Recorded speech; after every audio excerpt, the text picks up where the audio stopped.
Jack the Ripper. Even the name sends shivers down your spine. He is a figure shrouded in mystery and fear. In 1888, a shadow fell over London's East End. The name Jack the Ripper became synonymous with terror. He was a nightmare come to life in the fog-choked alleyways. The Ripper preyed on vulnerable women, brutally ending their lives. He was never caught, his true identity remaining a mystery for over a century. The case became a global sensation, capturing imaginations and sparking countless theories. But who was Jack the Ripper? For decades, that question haunted historians, criminologists, and armchair detectives alike. The year 1888, Whitechapel, a poverty-stricken district in London, was gripped by fear. 5 women, all living in desperate circumstances, became victims of a brutal killer. These women, Mary Ann Nichols, Annie Chapman, Elizabeth Stride, Catherine Eddowes and Mary Jane Kelly, are now forever linked by their tragic fates. The murders followed a chilling pattern.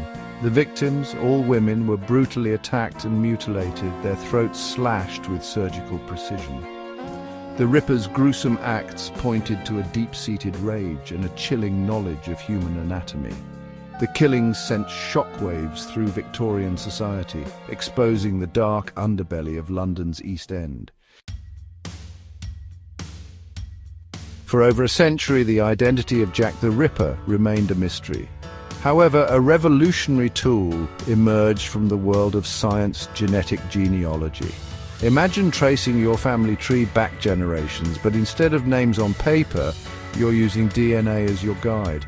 That's genetic genealogy in a nutshell. It involves comparing DNA samples to find familial connections.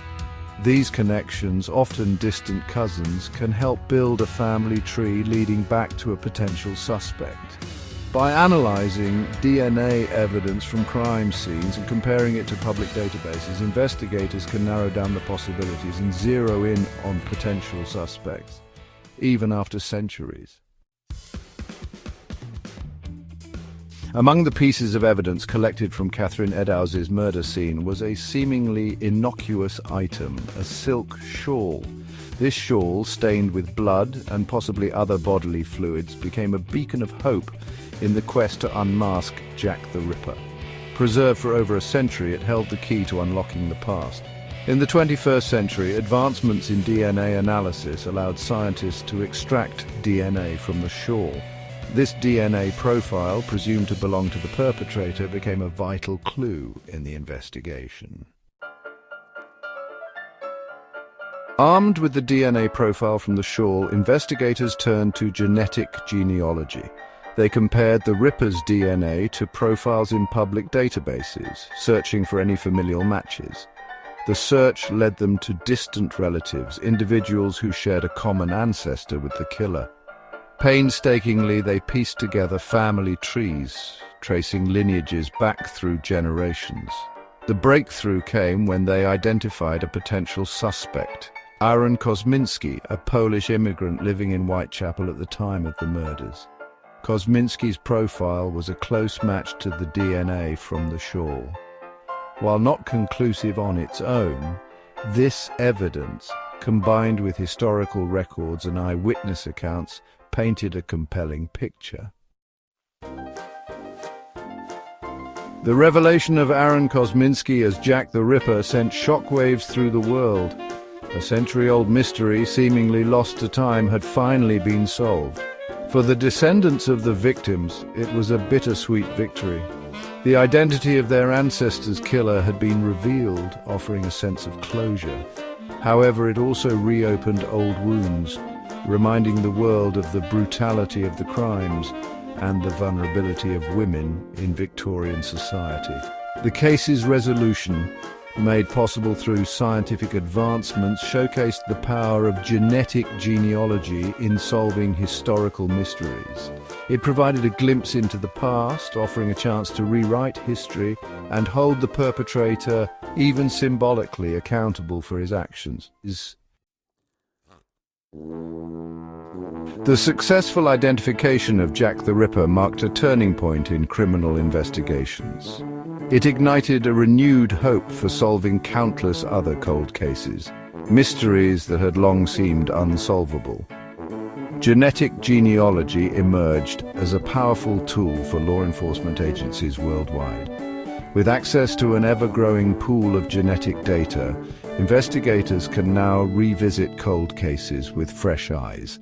This technology has the potential to bring justice to victims and their families, even after decades have passed. While the potential of genetic genealogy is undeniable, it also raises important ethical considerations. The technology relies on vast databases of genetic information, often obtained from individuals who voluntarily submitted their DNA for ancestry testing. This raises concerns about privacy and consent. Should law enforcement agencies have access to such personal information, even for solving crimes? The debate surrounding the ethical implications of genetic genealogy is complex and ongoing, requiring careful consideration to balance the pursuit of justice with the protection of individual privacy. Jack the Ripper's reign of terror may have ended in 1888, but his shadow continues to loom large. He remains a chilling reminder of the darkness that can lurk in the heart of society. The unveiling of his identity, while a major breakthrough, does not erase the past. The victims, forever etched in history, serve as a reminder of the importance of protecting the vulnerable and ensuring that such atrocities never happen again. The case also underscores the incredible power of scientific advancements in solving historical mysteries. Genetic genealogy, a tool unimaginable in the Victorian era, has provided answers, closure, and a renewed hope for justice in countless other unsolved cases. However, as we embrace the possibilities of this technology, we must also grapple with the ethical considerations, ensuring that the pursuit of justice does not come at the cost of individual privacy.